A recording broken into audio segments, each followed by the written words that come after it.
Hello from HP Gadget Hacks. Sorry it's been a while since I posted a video. Life kind of got busy, so things happen. But start posting a new series, starting with this one on how to set up a dev box in Linux, because I've used the SDK in Windows, and it's not quite as smooth as it could be. It runs a lot better in Linux because it's all native, I guess. Don't know, it's beyond me. But there's a great tutorial on rootswiki.com that shows you how to set up a dev box in pretty much anything you want to do. It's by RootsWiki member Dustin MJ, so all credit goes to him and RootsWiki and the RootsWiki crew. Great site. Every section of his tutorial, it's 5 or 6 parts, will be listed in the section under my video with the information. So, because you'll need that link to go with each of the videos. There's going to be a video for each of the sections in the tutorial, which I believe are 5 or 6 now. We're kind of going to skip past the very first because it's just an introduction, and it's telling you need to set up Linux and install Google Chrome. So very easy. Me myself, I'm going to be using the same thing I believe he uses, which is Ubuntu 11.04. But I'm going to be running it in a virtual machine because I already have it installed on my machine and already have my dev box set up. I didn't want to undo everything, just do it. So if you notice, there'll be a gray bar at the top of my screen sometimes. Ignore that. It's just where I'm running in VMware. That's nothing to worry about. What I want you to do is have his tutorial on one side of your screen, and you're going to open a terminal on the other. I'm going to show this in the video. My video is going to be looking exactly what your screen's going to look like. There's not going to be a lot of talking during my video. Everything will be written out in text because I'm using a video capture program to do it. That way you can follow exactly what I do. Now, you need to decide how you want to install Linux. That's up to you. Like I said, I'm using Ubuntu. If you're familiar with Linux, it's up to you. If not, I suggest yes, go with Ubuntu. You go to ubuntu.com, download it. You have multiple options of installing. He has dedicated a whole computer to it, which is fine. If you have an extra old computer, it doesn't hurt. I have installed it through Windows installer, so I can uninstall it later if I want.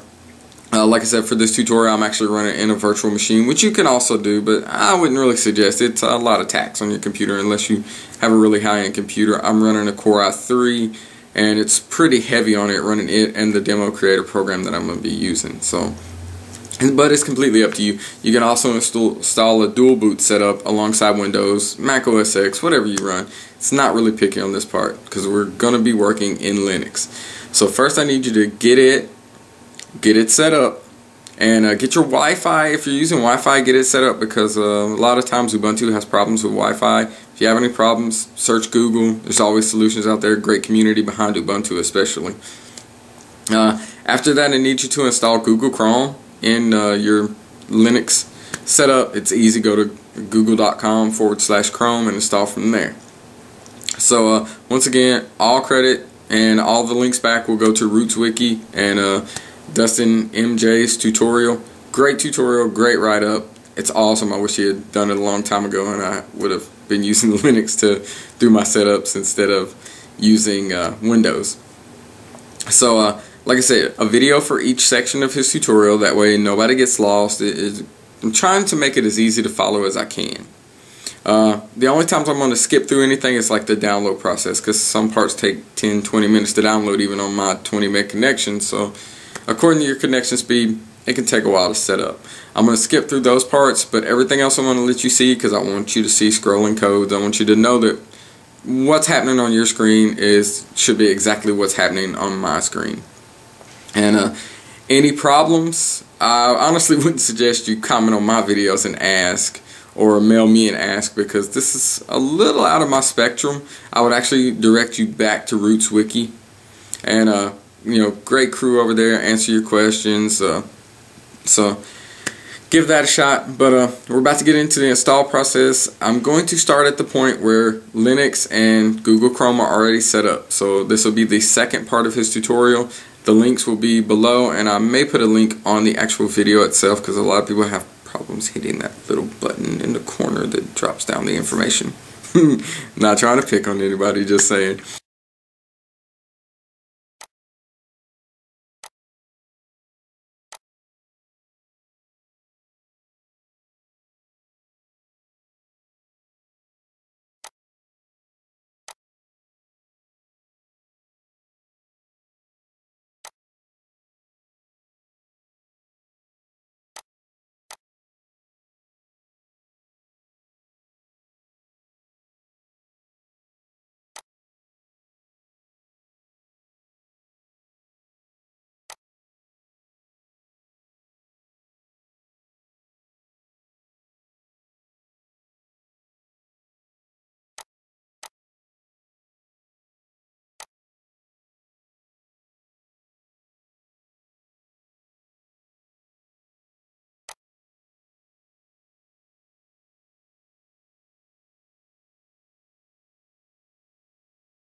Okay, simple enough. If you followed along, we should be done with the first step.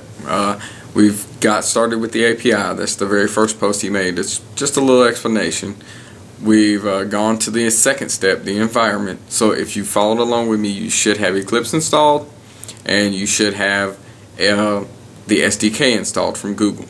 If you want to play around with either one of those, you can't really play around with the SDK yet because it's not set up, which is part of what the next step does.